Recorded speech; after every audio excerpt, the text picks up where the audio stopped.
আসসালামু আলাইকুম বন্ধুরা, আপনারা দেখতে পাচ্ছেন পাতা খেলা। এটা হচ্ছে আমাদের উত্তরবঙ্গের আঞ্চলিক পাতা খেলা। এই পাতা খেলা দেখে আমরা অনেক ধরনের মজা মাস্তি আনন্দ উপভোগ করতে পারি। যাই হোক, আপনারা যে দেখতে পাচ্ছেন ওই যে একটা লোক লাফালাফি করতেছে, ওইটা হচ্ছে পাতা। আর এই মাঠের চারিপাশে আছে হচ্ছে চার কোণে চারটি ফকির। সেই চারটি ফকির মন্ত্রপাঠ করে ওই পাতাটাকে আনার চেষ্টা করতেছে। ওই পাতাটা যে ফকির আনতে পারবে মন্ত্রপাঠ করে বা হচ্ছে কুফরি বা যে ধরনের কথাবার্তা থাকে ফকিরদের কথাবার্তা, আপনারা তো বোঝেনি এক কথায়। সেই ফকিরগুলাকে সেই ফকিরগুলা সেই পাতাটাকে টেনে নিয়ে আসবে তাদের কোঠে নিয়ে এসে 2 মিনিট বা 3 মিনিট যদি ফেলিয়ে রাখতে পারে, পাতা যদি নড়াচড়া না করে, সেই সেই ফকিরই হয়ে যাবে উইন। খেলাটার নিয়ম হচ্ছে এইটা। আর আপনারা যে দেখতে পাচ্ছেন এই খেলাটা হচ্ছে অনেক সুন্দর একটি খেলা। অনেক মানুষ দূর দূরান্ত থেকে এই খেলা দেখার জন্য চলে আসে। আমি অনেক দূর থেকে এই খেলাটি দেখার জন্য চলে এসেছি।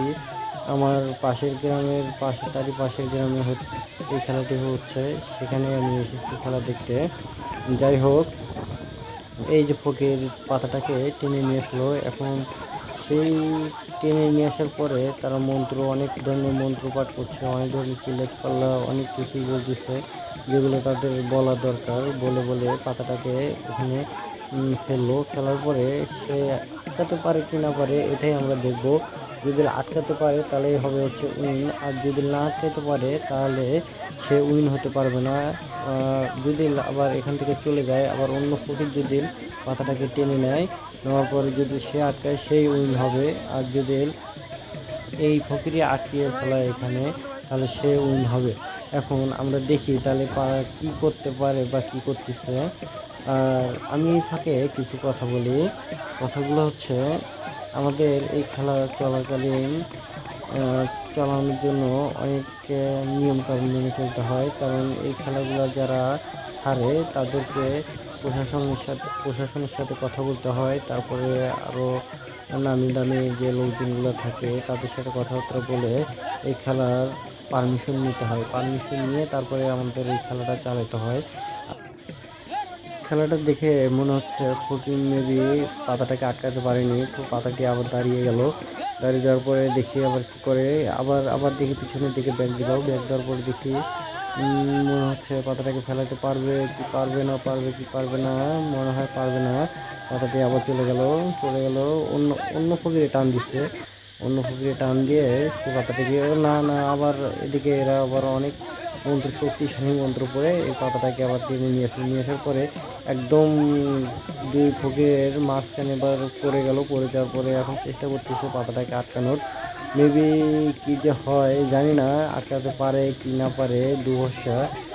আমরা দেখি কি করতে পারে, কোন ফকিরের কত ক্ষমতা একটু দেখি। আপনারাও দেখেন। ভিডিওটি যদি ভালো লাগে তাহলে আপনারা লাইক কমেন্ট করে আমাকে বলবেন, ভাইয়া ভিডিও ভালো লাগছে বা ভালো লাগেনি, কিছু একটা বলবেন ভাইয়া। কারণ আপনাদের ভালোবাসা তো আমাদের ভালোবাসা। যাই হোক, আমাদের সাথে থাকবেন সবসময়। এরকম ভিডিও দেখার জন্য লাইক কমেন্ট শেয়ার বা ফলো এগুলো করবেন।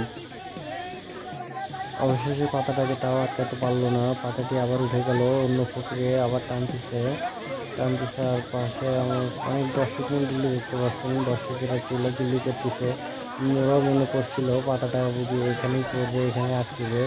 আমার তো দেখে মনে হচ্ছে না পাতাটাকে এরা আটকাতে পারবে না। তারপর দেখি কি করে, যদি আবার টেনে যদি নিয়ে আসতে পারে। মনে হয় নিয়ে আসতে পারবে না যেরকম সিস্টেম মনে হচ্ছে, কারণ কোনো ফকির কারো থেকে কম না, সব ফকিরই অনেক কিছুই জানে। দেখি দেখি কি হয়। এই তো টান দিচ্ছে অন্য ফকির। আর মাঠে যে কিছু কিছু লোকজন দেখতে পাচ্ছেন, 2-1 জন, এরা হচ্ছে ওই পাতাটাকে চারপাশে দেখতেছে, পাতাটার কোনো প্রকার ক্ষতি টতি হয় কি না হয়, কোন ফকিরে কোনো 2 নম্বরে কোনো কিছু পরে হাত দিয়ে টেনে ধরে কি না ধরে, এগুলো দেখতেছে। যাই হোক, তো পরে আবার এই ফকির আবার চেষ্টা করতে করতে প্রবীরটি টেনে নিয়ে আসলো পাতাটাকে, টেনে নিয়ে এসে তার ঘরে যদি খেলাতে পারে তাহলে সেই হবে। ভাই আপনারা আমার ভিডিও দেখেন, আগেও দেখছেন, এখনও দেখতেছেন। আমি সবসময় এই ধরনের ভিডিও ছাড়ি না, তারপরেও আজকে মনে হলো আপনাদের জন্য আমি এই ভিডিওটা ছাড়ি, এ কারণে ভিডিও করে এই ভিডিওটা ছাড়লাম। যাই হোক, আপনারা আমার ভিডিও দেখেন।